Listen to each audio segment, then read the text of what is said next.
Hello Internet, Schoolside Gamer here. Today I want to talk about something that affects an estimated 20 to 30% of kids. It's more common than ADHD and autism, and since you've looked at the title of this episode, you know what I'm talking about. It's sleep problems. That's right, I did an episode on why I'm making these videos, and then another episode about what I do as a school psychologist. And then the next episode, presumably what I think is one of the most pressing issues for kids, and I'm talking about sleep? Well, hear me out. Before I get into that, I want to step back just a little bit and share what's going on here. So again, for the past couple weeks, I've been looking for the final boss in this game, Valheim, and I have been unable to find the location of this final boss until recently, and so at this point I have geared up. I've got all the stuff that I need to confront the boss, and I have the location, and here's my little kind of forward base that I've used, and this is where I'm going to attack from. So just checking to make sure all my stuff. I was really scared in this area, so I built a fence around my base, and then I dug a trench around it as well, just because I don't know how hard this boss is going to be, and I want to be able to have a place to retreat to. You can see over there in the distance where those rocks shoot up. That is the location of the boss. And once again, I'm just taking a second to see how pretty this game is. So yeah, all around me there's a swamp area, plain area, and I had to come through what's called the Mistlands to get here. And it wouldn't be a Plains video without a Desquito attacking me, so that's good. You know, at this point I'm realizing that I haven't eaten the food that I need to, which means that I don't have the health that I need to, which means that if any of these fuelings like this guy attack me on the way, or a Desquito, jeez. Yeah, my health is way too low. I was going to wait until I get up to the boss to eat my food, then I'd have all my health up. But I'm realizing I need to do that in advance, because I still have to get there safely. So let's eat up. Alright, so getting back to sleep a little bit. And you'll notice that up in the top right is where it says that I am rested. So it is important to, in facing this boss, that I be rested, right? Which is appropriate for an episode about sleep. But back in 2008, I'm in one of my first graduate courses in my training to become a school psychologist. And I have this class that's about behavioral issues and concerns with kids. I'm pretty excited. And my professor talks about her approach to treating kids, some of the challenges that parents often have with their kids. And she says that the first thing that she looks at and addresses is sleep. This is great. I needed a little, fueling attack to get me set up. Anyway, but she addresses sleep before hardly anything else. Before looking at, if parents bring a student that has challenges with anxiety or depression or aggression or whatever it is, she makes sure that they're getting enough sleep, and if necessary, having them evaluated by a sleep specialist to rule out any apnea or other sleep difficulties. And I'm thinking, really? Well, ultimately she convinced me, and that's why I'm talking about it here. I just realized that I forgot the things that I need in order to summon the final boss. So I'm getting those totems, those little fueling totems, are what I need to summon the boss. And the intestines go in the trench. So in a 2015 survey from the National Sleep Foundation, parents reported overwhelmingly that getting enough sleep is important for their own and for their kids' mental and emotional and physical well-being, yet less than half of parents indicated that their kids actually got the recommended amount of sleep. And we actually know that when kids don't get enough sleep, they have a harder time regulating their emotions and behavior. They perform poorer on tests of academics and cognitive abilities. They can have compromised immune systems and increased weight gain. And by the way, I'm talking about, all these, things for kids because that's the population that I work with, but sleep definitely is critical for adults as well and will cause difficulties to worsen in adults just as much as it will for kids. All right, so at this point, I have placed the totems on the altar, and all I have to do is click the runestone to summon the final boss. I'm a little bit nervous, honestly. Let's do it. Now, in my career, most of the counseling that I've done has been with secondary students, so roughly kids age 13 to 18. And of those that I've worked with, I would guess that at least 85% have had some difficulty with sleeping that has, if not caused their condition, certainly caused it to worsen. Ooh, look at this. It's like what is it? It's a giant bone baby thing. Like it has no legs. Oh, wow. Okay, meteors from the sky. That's pretty cool. Uh-oh. Alright, big slam attack with blue fire. That's pretty cool. So I actually knew that fire was kind of this guy's thing, which is why I created some fire resistance potions. So even though this guy calls down meteors and causes the ground to burn, I'm a little bit scared, obviously, just because it's big and scary, but I prepared for this, so I think I'm going to be okay. So how much sleep should school-age kids be getting? If you're an elementary school student, the CDC recommends somewhere between 9 and 12 hours of sleep each day. For teenagers, it's a little bit less, somewhere between 8 and 10 hours per day. And for adults, it's no less than 7 hours per day. And remember, that's actual hours of sleep. So that's not just time spent in bed laying down. That's like sleep time. And one issue that I've seen in many teenagers is that they maybe are getting to bed around 11 or 12, which would give them enough time to get the sleep in that they need.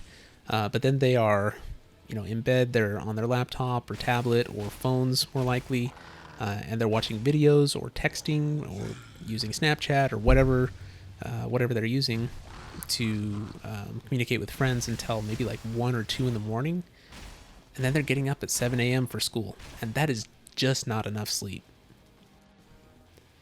And also, this is not an issue that I only see with teenagers. This is an issue. We have kids, second, third grade kids who are up very late. Woo!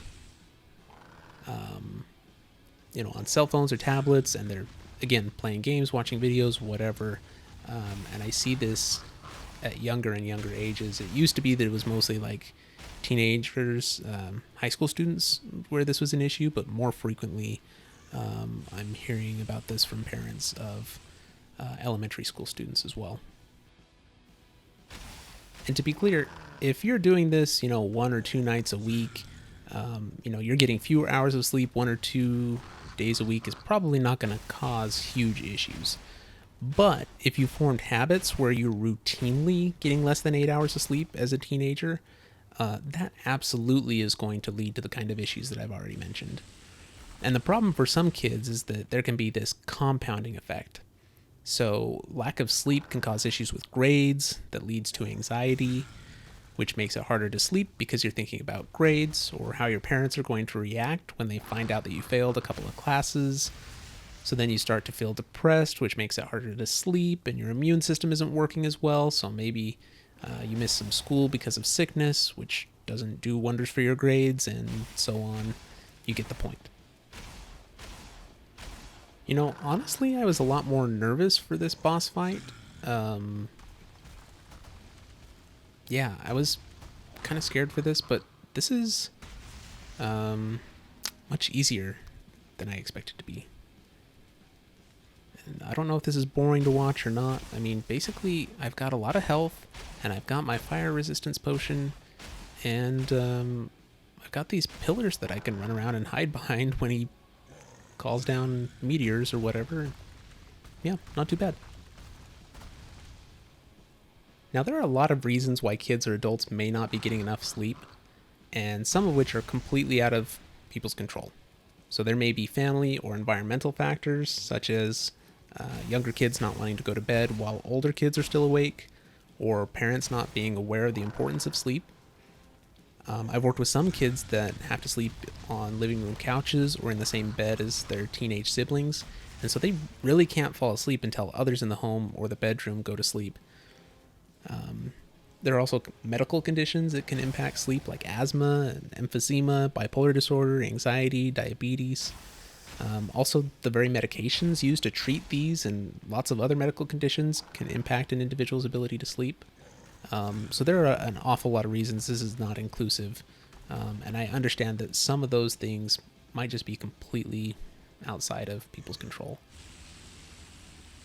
So to summarize to this point, getting enough sleep is important.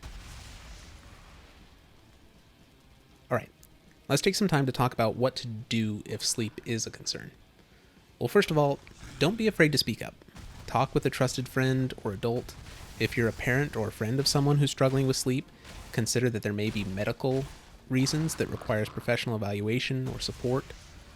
That doesn't necessarily have to be your first step, though. There's a lot that you can do to improve sleep without spending any money or having to, search out a provider or make appointments, things like that. So there are a lot of great articles on things that you can do if you're having a hard time sleeping. And I'm just going to share my top four as I've worked with kids where this is an issue. These are kind of the top four things that I find or have found to be most beneficial and that others have found to be most beneficial. So the first is make sure you plan enough time for sleep. Like, be intentional about when you go to sleep. If you're a teenager who, again, needs 8 to 10 hours of sleep each day, and you have to be up by 7 a.m. to get ready for school, you should be in bed no later than 10:30 p.m. That gives you 30 minutes to fall asleep. So that would be, 11 to 7, that's 8 hours. If you're an adult who needs no less than 7 hours of sleep and you have to get up by 6 a.m. for work, make sure you're in bed no later, again, than 10:30 p.m. to allow for time to fall asleep. Okay, number 2, go to bed at the same time every day. So you can train your body to be more likely to fall asleep by teaching it that you go to bed at about the same time every day.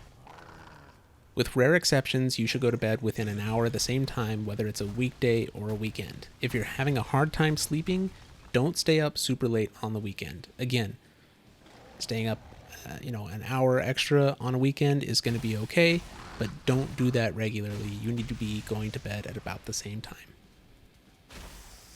Number 3, make a bedtime routine.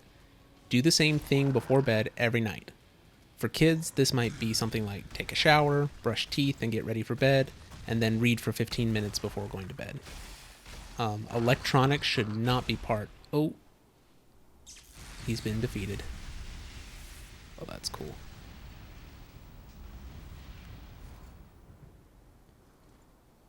And it's bright and cheery again. Look at that.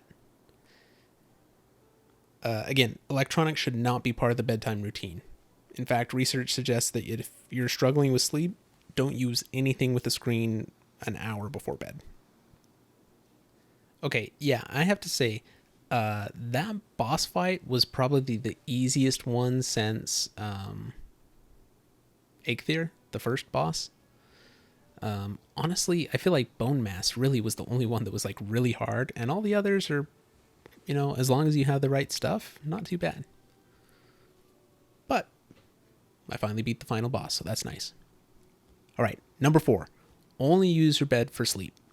If you want your body to associate laying down in your bed with sleep, it's best not to use your bed for homework or watching TV, texting, or anything else that's not sleep. So I see a lot of kids that use their bed as a homework station or just kind of a hangout station. Again, you really want to train your body that the bed is for sleeping, and when you get in bed, that's kind of signaling, well, look at that. You got a little fight over there. That fueling has wandered into the swamp, and he's causing some havoc. Nice. I don't mind that. And collectively, these tips are called, or these suggestions are called sleep hygiene. So you can research this if you need more ideas, but this list should give you a pretty good start. Some other things to consider with sleep are things like getting regular exercise. Doesn't have to be anything fancy, even just going for a walk or a swim or something like that. Using a worry journal or setting aside specific worry time. Using relaxation apps like Calm or Headspace that do like guided meditation. I think those are really cool. Covering windows with blackout curtains if needed, and getting your room cool enough that you're comfortable under a blanket. If you find that you've done these things and it's still not working, you should follow a sleep protocol. So for example, if you don't fall asleep within 30 minutes, get out of bed and do something else like reading or listening to gentle music. Don't use anything with a screen during that time. But after the 15 minutes, return to bed and try to sleep again. If you still don't sleep after 30 minutes, get up again. And repeat this as many times as necessary, and only use your bed for sleeping in. Again, the idea is you want to train your body that the bed is a place where you sleep. If you're in there and you're being awake for hours on end, then that's not helping. And finally, once again, if all this doesn't get you where you need to be with sleep, please do what you need to work with a medical professional, which could be your general practitioner or primary care physician, or it could be another professional specializing in sleep, like a clinical psychologist or psychiatrist, neurologist, ear, nose, and throat doctor, or respiratory therapist. Just depending, they have their different kind of approaches. There are also other sleep specialists that specifically market themselves as such. So check it out if you need that kind of professional support. I'm going to turn in the final trophy.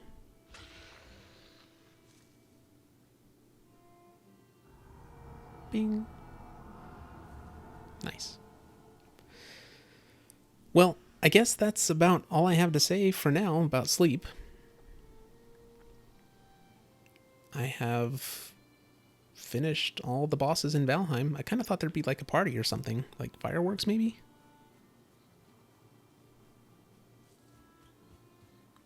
I just love this starting spot. This is where you start out when you start the game, is in this area. It's in the meadows, and it's just beautiful. This structure obviously is where I was learning how to build, not my finest work. But I can't tear it down.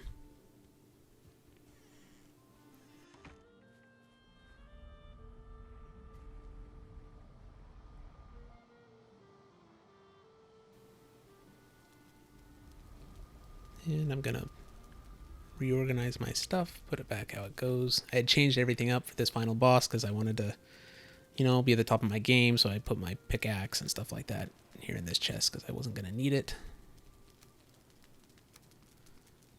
I guess I feel like Inigo Montoya at this point. I've been in the, boss killing business for so long, now I don't know what to do with myself.